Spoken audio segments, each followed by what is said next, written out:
Assalamualaikum warahmatullahi wabarakatuh. Selamat bulan suci Ramadan. Program Ngabuburit JPM TV hadir dengan kisah-kisah Islami dan tausiah Ramadan untuk Anda.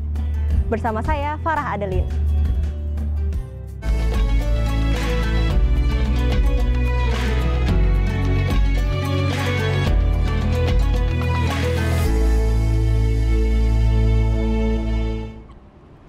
Jakarta pernah menjadi pusat penyebaran Islam di Indonesia. Tak heran jika kawasan metropolitan ini banyak ditemukan masjid bersejarah di antara masjidnya Jami Al-Makmur dan Masjid Jami Al-Anwar. Keberadaan dua masjid bersejarah ini menjadi saksi peradaban Islam di tanah Betawi.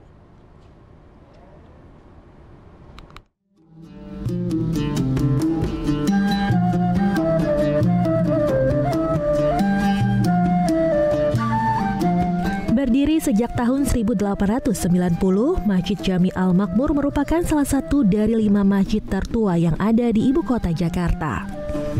Masjid ini memiliki sejarah panjang peradaban Islam di tanah Betawi. Masjid Jami Al-Makmur ini berdiri di atas tanah wakaf Raden Saleh Syarif Bustaman, seorang pelukis Indonesia beretnis Arab Jawa yang menjadi pionir seni modern Indonesia yang saat itu bernama Hindia Belanda. Berada di Cikini, Jakarta Pusat, Masjid Jami Al-Makmur dahulu merupakan surau atau musola yang didirikan Raden Saleh di atas tanah miliknya. Surau ini berbentuk rumah panggung yang terbuat dari anyaman bambu. Keberadaan Masjid Jami Al-Makmur sempat berpindah-pindah. Kala itu Raden Saleh sempat menjual tanahnya kepada orang Belanda untuk dibangun rumah sakit Koningin Emma Ziekenhuis yang artinya rumah sakit Ratu Emma. Pihak rumah sakit meminta warga Cikini untuk memindahkan surau dari atas tanahnya. Masyarakat pun gotong royong memindahkan surau dari kawasan rumah sakit Koningin Emma Ziekenhuis ke tanah wakaf Raden Saleh. Prosesnya itu ditandu oleh masyarakat Cikini. Masyarakat Cikini Binatu ditandu itu seperti kayak kurung batang itu. Jadi ditandu itu rame-rame itu. Nah, untuk luasnya saya nggak tahu, itu hanya sejarahnya orang-orang tua kita dulu ya. Bilang sejarahnya itu dilingkari oleh bilik-bilik, jadi terdiri dari bambu dan bilik-bilik. Itu ditandu sampai diletakkan di sini. Nah, pada waktu ini tanah areal ini masih banyak pohon-pohonan liar. Jadi ditaruhlah, diletakkan sebelah kanan daripada sekarang masjid di sebelah kiri ini. Pemindahan surau ini berada dekat Kali Ciliwung. Tujuannya agar umat muslim yang ingin sholat di surau dapat mengambil air wudhu dari Kali Ciliwung yang sangat bersih dan jernih kala itu. Tahun 1926, surau ini dipugar menjadi Masjid Jami Al-Makmur. Pemugaran masjid ini rampung pada tahun 1936.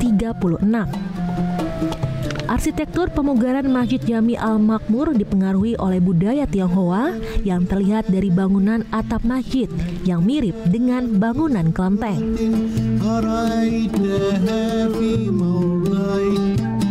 Di masjid ini juga terdapat simbol Partai Serikat Islam Indonesia yang menjadi ciri khas Masjid Jami Al-Makmur. Di dalam masjid juga terdapat tiang penyangga sebanyak 8 buah. Uniknya, bangunan masjid ini saat didirikan tidak menggunakan bahan dasar semen, melainkan kapur. Hingga kini, bangunan Masjid Jami Al-Makmur tetap mempertahankan keaslian bangunan masjid. Memasuki tahun 1993, Masjid Jami Al-Makmur diperluas dengan mendirikan 1 buah bangunan masjid di belakang masjid utama Jami Al-Makmur.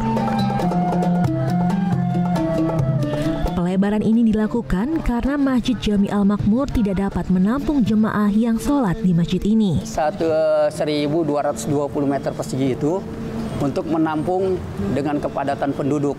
Itu kalau setiap hari Jumat itu tidak bisa menampung. Padahal di atas sudah dibuat lagi panggungan itu untuk menampung jamaah. Jadi pada tahun 60-an itu ya, tahun 60-an tuh berkembangnya penduduk, itu yang namanya sholat Jumat itu sampai setengah jalan dipakai. Masjid Jami Al-Makmur tak hanya sekedar tempat ibadah. Masjid ini memiliki arti khusus dalam sejarah, agama, dan memiliki nilai budaya bagi penguatan kepribadian bangsa.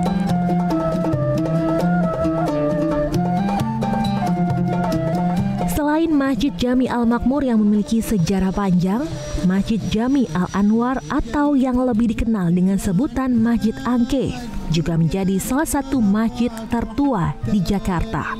Usianya hampir 3 abad. Masjid Jami Al-Anwar yang dibangun pada 1761 merekam saksi perkembangan Islam di Jakarta.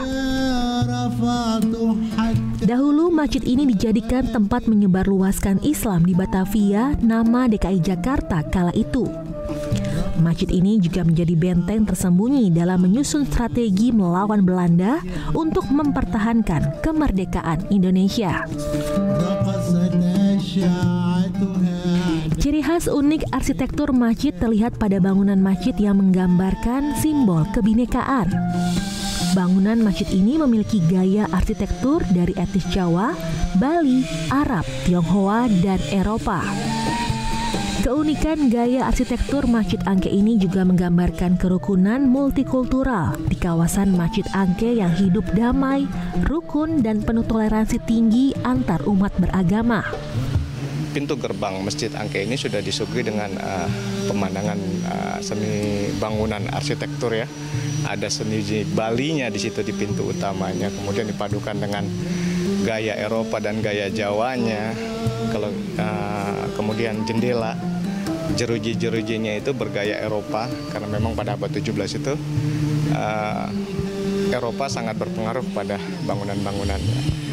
Di dalam ruangan itu nanti kita akan melihat 4 tiang utama, itu yang bergaya Eropa dan Tionghoa dipadukan. Kemudian juga mihrab bergaya Arab, kalau orang arsitektur bilangnya bergaya Moris ya.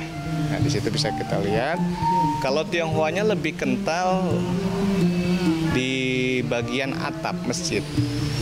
Kalau masyarakat Tionghoa di sini menilainya seperti kelenteng katanya bangunannya. Jadi dengan Masjid Angke diarsiteki oleh Muslim Tionghoa yang dikenal dengan Syekh Leong Tan. Arsitek inilah yang meramu seni-seni arsitektur ke dalam Masjid Angke. Sementara di halaman Masjid Angke terdapat beberapa makam para pendiri masjid. Salah satunya Syekh Leong Tan, makam keluarga besar Pangeran Tubagus Angke, hingga makam salah satu keluarga Kesultanan Pontianak. Makam-makam ini ramai dikunjungi oleh peziarah dari berbagai daerah. Sampai sekarang alhamdulillah masih bisa kita lihat makam-makam yang masih terjaga dan terawat dengan baik. Jadi ada makam dari para pendiri Masjid Angke itu sendiri, kemudian juga ada makam dari keturunan-keturunan Jayakarta kedua, yaitu keluarga besar Pangeran Tubagus Angke.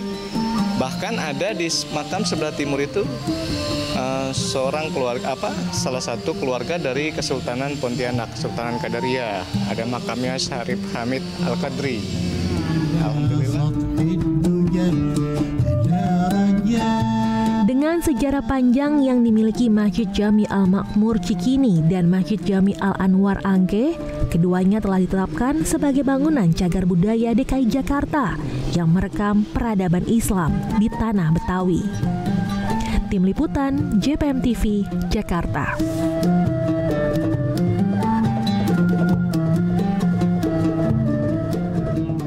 Usai jeda kami akan hadirkan pesantren hafalan Al-Quran dengan metode habituasi. Tetap bersama kami.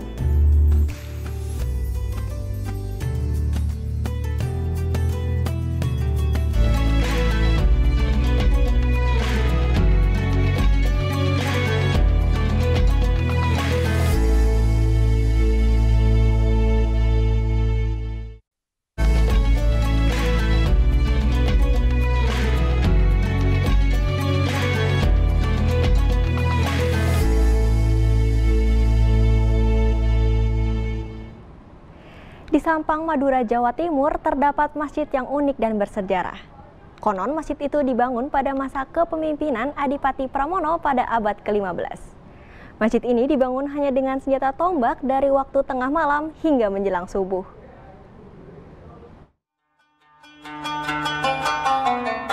Masjid berukuran besar berdiri kokoh di Kampung Madegan, Kelurahan Polagan, Sampang, Madura, Jawa Timur.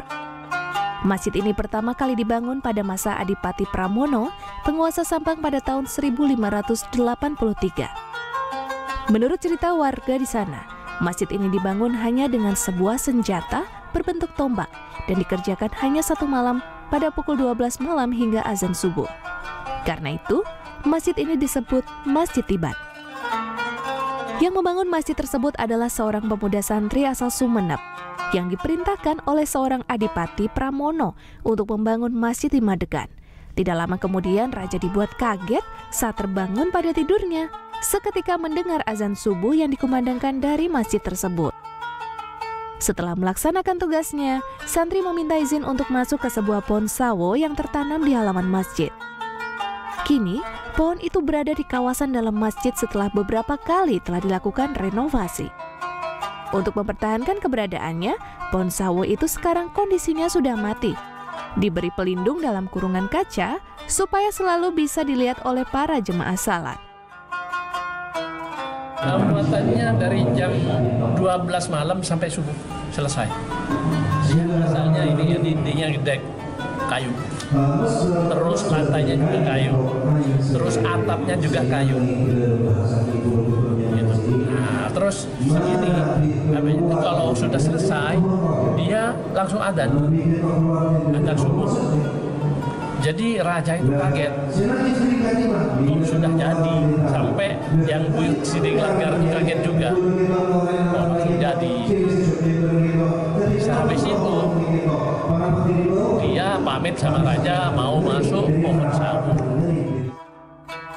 Di dalam masjid juga terdapat sebuah sumber air yang menurut cerita takmir masjid, air tersebut juga air Zam-Zam yang tersambung dari Mekah. Terletak sejajar dengan ubin di dalam masjid dan ditutup.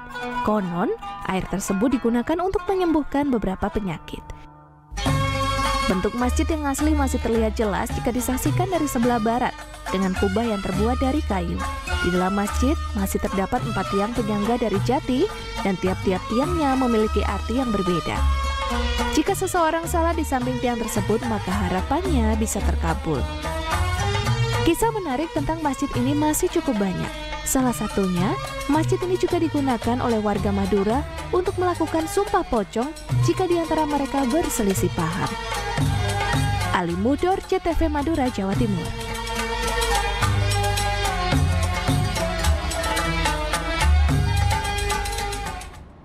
Cara menghafal Al-Quran kini semakin mudah dan cepat. Seperti yang dilakukan oleh Pondok Pesantren Jombang, Jawa Timur yang memiliki kurikulum hafalan Al-Quran ekstra cepat. Dengan metode habituasi, seluruh santri bisa menjadi hafiz Quran karena bisa menyelesaikan hafalan dalam waktu cepat.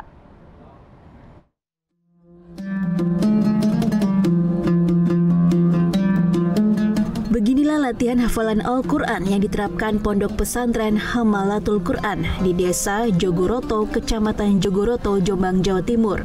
Seluruh santri tampak melantunkan Al-Quran secara massal.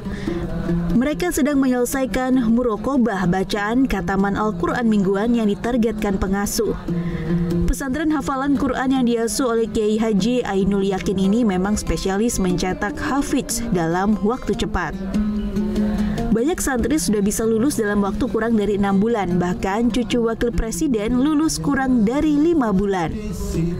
Salah satu santri, Zulfikar Musyawak, berhasil menyelesaikan hafalan dalam kurun waktu 6 bulan. Santri asal Cilacap ini mengaku senang bisa menempuh pendidikan di pesantren ini. Dengan metode pembiasaan, dirinya bisa mengikuti seluruh program dengan mudah dan senang. Adik sudah hafal berapa banyak? Alhamdulillah, sambung. Berapa? 30 juz 6 bulan. Bisa cepat itu gimana caranya? Karena terbiasa habituasi kegiatan makro hatam 5 juzan, tahajud, duha, kita terbiasa melihat Al-Quran. Kita menghafal itu tidak susah karena sudah terbiasa melihat ayat ini. Sementara pengasuh pondok pesantren Kiai Haji Ainul Yakin menyatakan setiap hari anak-anak dibiasakan mengenal Al-Quran.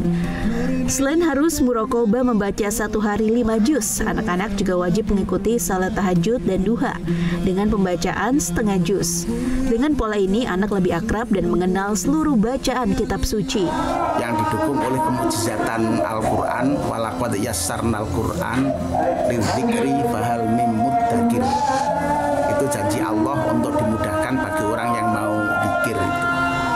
Yai Hasyim itu tahajudnya istiqomah setiap malam 1 juz dan setiap bulan khatam.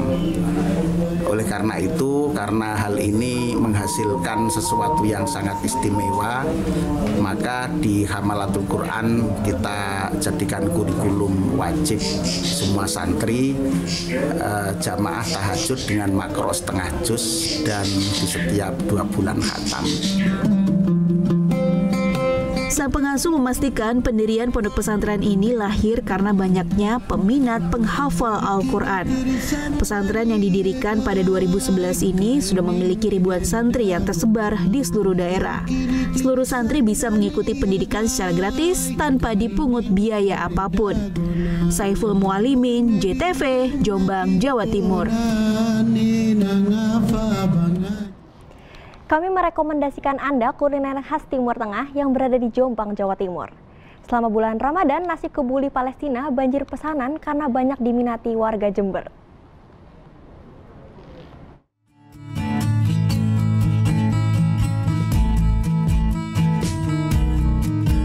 Ini dia nasi kabuli yang kini laris manis diburu masyarakat di bulan Ramadan. Olahan Timur Tengah ini memang memiliki cita rasa yang khas sehingga cocok disajikan untuk acara hajatan maupun tasyakuran. Salah satunya seperti yang terlihat di Resto Nasi Kabuli Palestina terletak di Jalan Hayam Wuruk, Kecamatan Kaliwates. Beberapa hari terakhir kebanjiran pesanan nasi kebuli untuk acara tasyakuran bulan Ramadan. Di resto ini nasi kabuli diolah mirip seperti di negara asal karena menggunakan beras basmati dan bumbu rempah yang didatangkan dari Timur Tengah, serta dikombinasikan dengan lauk kambing bakar dan ayam goreng kampung. Juga dilengkapi dengan taburan kismis, bawang goreng, sayur, sambal, juga acar. Harganya pun cukup terjangkau, nasi kabuli ayam kampung dibanderol dengan harga Rp18.000 per porsi, sedangkan nasi kabuli kambing dihargai Rp50.000 satu porsinya. Jadi 5 kali lipat, dari 2 kilo sekarang kita masaknya 5 kilo. Itu untuk nasi kebuli ya? Untuk nasi kebuli aja. Biasanya pemesan dari mana saja? Beragam, dari instansi, ibu rumah tangga, kalangan mahasiswa. Dengan cita rasa yang khas dan disesuaikan dengan lidah orang Jember, membuat nasi kabuli Palestina ini banyak dipesan masyarakat untuk momen tasyakuran makan bersama. Pembeli pun tak perlu jauh-jauh ke Timur Tengah untuk mencicipi olahan dari negeri padang pasir ini. Masakan kebuli bin Hasan sudah biasa dan sudah langganan di sini. Kenapa harus pesan nasi kebuli? Soalnya kalau nasi biasa mungkin sudah terbiasa ya. Kalau nasi ini mungkin kita jarang makan. Kalau tidak kalau nggak nyampe di Mekah Madinah. Tak hanya nasi kebuli, resto ini juga menjual menu khas Timur Tengah lainnya seperti nasi biryani, nasi mandi, serta olahan minuman rempah lainnya. Lutfikur Rohman, JTV, Jember, Jawa Timur.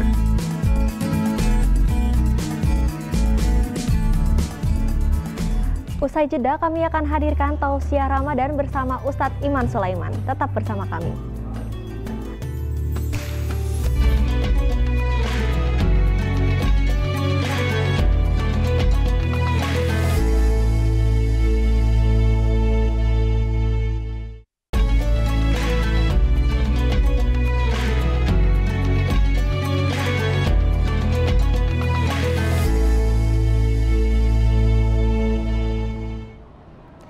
Allah Subhanahu wa Ta'ala menjadikan bulan Ramadan sebagai bulan yang penuh keberkahan. Setiap amalan yang kita lakukan akan mendapatkan berkah. Kita dengarkan bersama nasihat Ramadan yang akan disampaikan oleh Ustadz Iman Sulaiman berikut ini.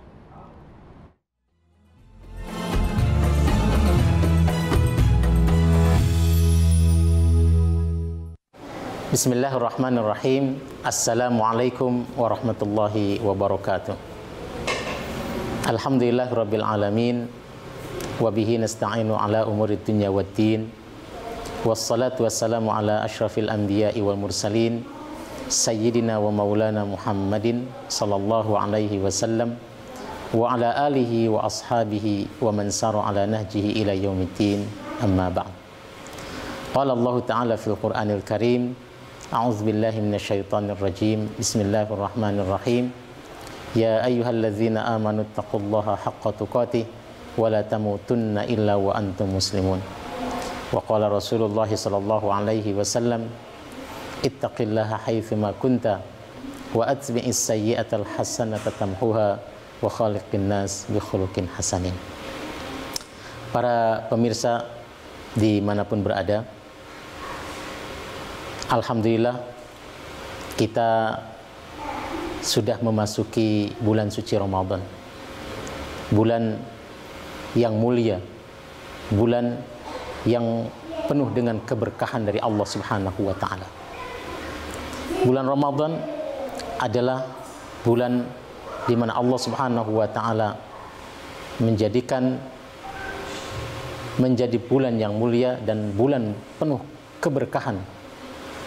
Oleh karenanya, mari kita sama-sama jadikan bulan Ramadan ini adalah bulan yang penuh dengan keberkahan. Kalau dilihat dari sisi makna, berkah artinya ziyadatul khair, selalu bertambah kebaikan. Artinya segala sesuatu itu kalau berada dalam keberkahan dari Allah Subhanahu wa Ta'ala, maka segala sesuatu akan menjadi baik, dan kebaikan itu akan terus bertambah dan bertambah terus. Oleh karenanya kita diperintahkan untuk meminta segala sesuatu kepada Allah Subhanahu wa Ta'ala adalah diiringi dengan keberkahan. Kita meminta kepada Allah harta yang berkah. Kita meminta kepada Allah dipanjangkan umur yang berkah. Kenapa?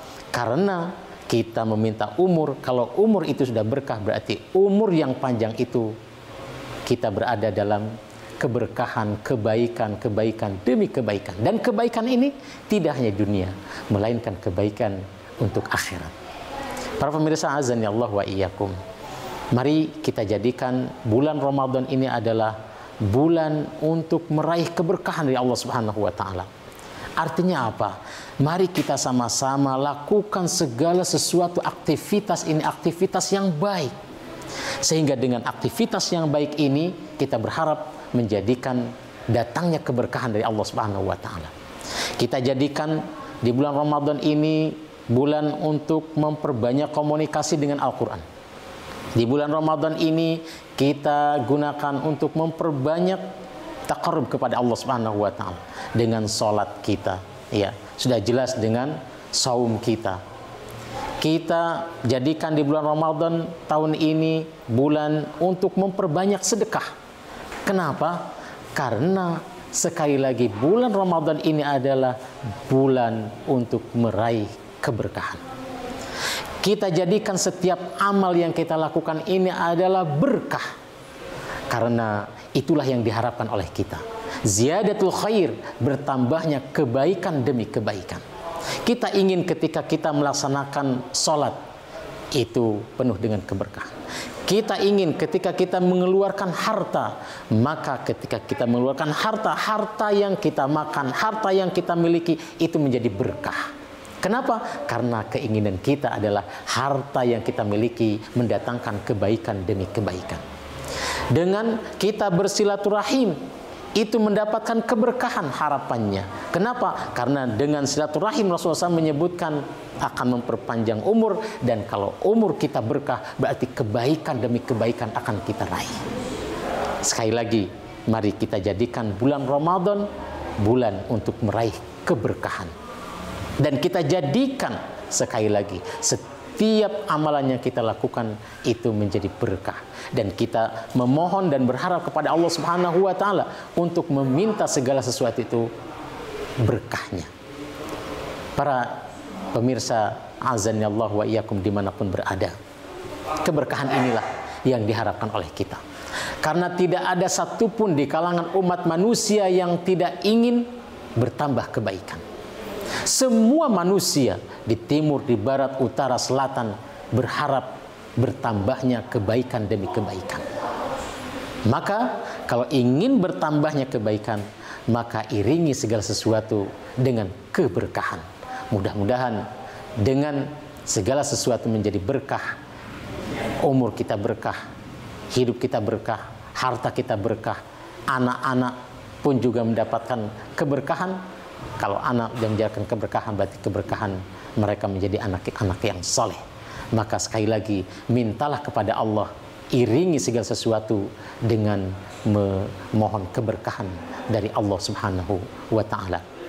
Mudah-mudahan di bulan Ramadan tahun ini jauh lebih baik dari bulan-bulan sebelumnya, dan kita berupaya untuk mengamalkan segala sesuatu dengan berharap kepada Allah keberkahan dicurahkan kepada kita semuanya. Amin ya Allah ya rabbal alamin. Mudah-mudahan ada manfaatnya. Hadanallahu ikum ajmain. Billahi fisabilil haq. Assalamualaikum warahmatullahi wabarakatuh.